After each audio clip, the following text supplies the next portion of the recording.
بسم اللہ الرحمن الرحیم۔ السلام علیکم۔ نہج البلاغہ خطبہ نمبر 85 اور میرے پاس جو ایڈیشن ہے صفحہ نمبر 244 اور 245۔ یہ خطبہ تھوڑا سا طولانی ہے۔ اللہ کے بندو، اللہ کو اپنے بندوں میں سب سے زیادہ بندہ محبوب ہے جسے اس نے نفس کی خلاف ورزی کی قوت دی ہے، جس کا اندرونی لباس حزن و بیرونی جامہ خوف ہے، یعنی اند و ملال سے اسے چمٹا رہتا ہے اور خوف اس پر چھایا رہتا ہے۔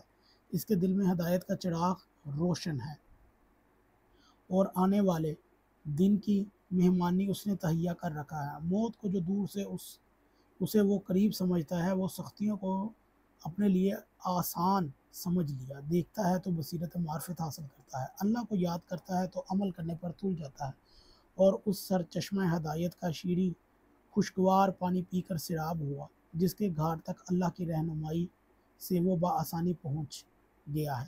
اس نے پہلی دفعہ ہی چھک کر پی لیا ہے اور ہموار راستے پر چل پڑا، شہوتوں کا لباس اتار پھینکا، دنیا کے سارے اندیشوں سے بے فکر ہو کر صرف ایک ہی دھن پر لگا ہوا ہے۔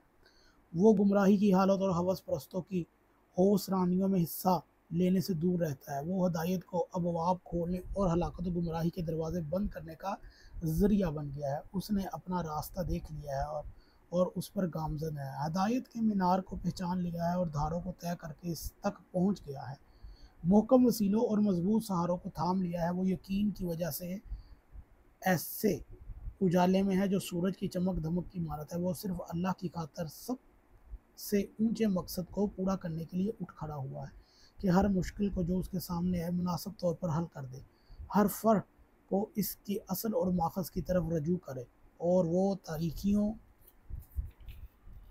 میں روشنی پھیلانے والا، مشتبہ باتوں کو حل کرنے والا، الجھے ہوئے مسئلوں کو سلجھانے والا، جنگلوں کو دور کرنے والا اور لکودک صحرا میں راہ دکھانے والا اور بولتا ہے تو پوری طرح سمجھا دیتا ہے اور کبھی چپ ہو جاتا ہے اس وقت جب چپ رہنا ہی سلامتی کا ذریعہ ہے۔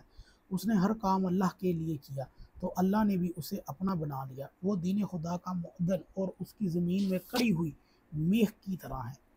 اس نے اپنے لیے عدل کو لازم کر لیا، چنانچہ اس کے عدل کا پہلا قدم خواہشوں کو اپنے نفس سے دور رکھنا، حق کو بیان کرتا ہے تو اس پر عمل بھی کرتا ہے۔ کوئی نیکی کی حد ایسی نہیں جس کا اس نے ارادہ نہ کیا اور کوئی جگہ ایسی نہیں جہاں نیکی کا امکان ہو، اس نے قصد نہ کیا ہو۔ اس نے اپنی باغ دور قرآن کے ہاتھوں میں دے دی ہو، وہی اس کا رہبر، وہی اس کا پیشوا، جہاں اس کی باگراں اترتا ہے وہیں اس کا سامان اترتا ہے اور جہاں اس کی منزل ہوتی ہے وہیں پر اپنا پڑاؤ ڈالتا ہے۔ اس کے علاوہ ایک دوسرا شخص ہے جس نے زبردستی اپنا نام عالم رکھا ہے، حالانکہ وہ عالم نہیں۔ اس نے جاہلوں اور گمراہوں سے جہالت اور گمراہیوں کو بٹور لیا ہے اور لوگوں کے لیے مکر و فریب کے پھندے اور غلط سلط باتوں کو کے جال میں بچھا رکھے ہیں۔ قرآن کو اپنی رائے پر اور حق کو اپنی خواہشوں پر ڈالتا ہے۔ بڑے بڑے جرموں کا خوف لوگوں کے دلوں سے نکال دیتا ہے اور کبیرہ گناہوں کی اہمیت کڑوا کرتا ہے۔ کہتا ہے یہ تو شبہات اور توقف کرتا ہے، حالانکہ اس میں پڑا ہوا ہے۔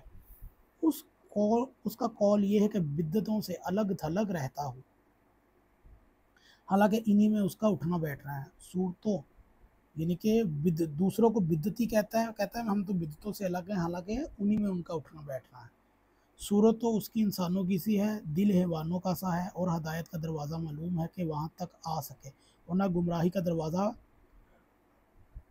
پہچانتا ہے کہ اس سے اپنا رخ موڑ سکے۔ یہ تو زندوں میں چلتی پھرتی ہوئی لاش ہے۔ اب تم کہاں جا رہے ہو اور تمہیں کدھر موڑا جا رہا ہے؟ حالانکہ ہدایت کے جھنڈے بلند، نشانیاں زہر و روشن اور حق کے مینار نصب ہیں۔ تمہیں کہاں بہکایا جا رہا ہے اور کیوں ادھر ادھر بھٹک رہے ہو، جبکہ تمہارے نبی کی اطرت تمہارے اندر موجود ہے، جو حق کی باغ دین کے پرچم اور سچائی کی زبانیں ہیں، جو قرآن کی بہتر سے بہتر منزل سمجھ سکو وہیں انہیں بھی جگہ دو اور پیاسے اونٹوں کی طرح ان کے سر چشمہ ہدایت پر اترو۔ اے لوگو، خاتم النبیین صلی اللہ علیہ وآلہ وسلم کے اس ارشاد کو سنو کہ انہوں نے فرمایا ہم میں سے جو مرتا ہے وہ مردہ نہیں، اور ہم میں سے جو بظاہر بوسیدہ ہو جاتا ہے وہ حقیقت میں کبھی بوسیدہ نہیں ہوتا۔ جو باتیں تم نہیں جانتے ان کے متعلق زبان سے کچھ نہ نکالو، اس لیے کہ حق کا بیشتر حصہ انہی چیزوں میں ہوتا ہے جن سے تم بیگانہ و آشنا ہو۔ جس شخص کی تم پر حجت تمام ہو اور تمہاری کوئی حجت اس پر تمام نہ ہو تو معذور سمجھو، اور وہ میں ہوں۔ کیا میں نے تمہارے سامنے ثقل اکبر قرآن پر نہیں کیا اور ثقل اصغر اہل بیت کو تم میں نہیں رکھا؟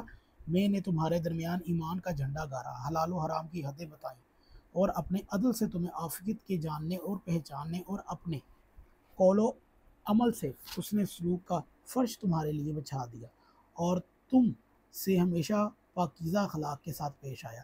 جن چیزوں کی گہرائیوں تک نگاہ نہ پہنچ سکے وہ فکر کی جوالانیاں اور عاجز رہیں، میں اپنی رائے کو کار فرما نہ کروں۔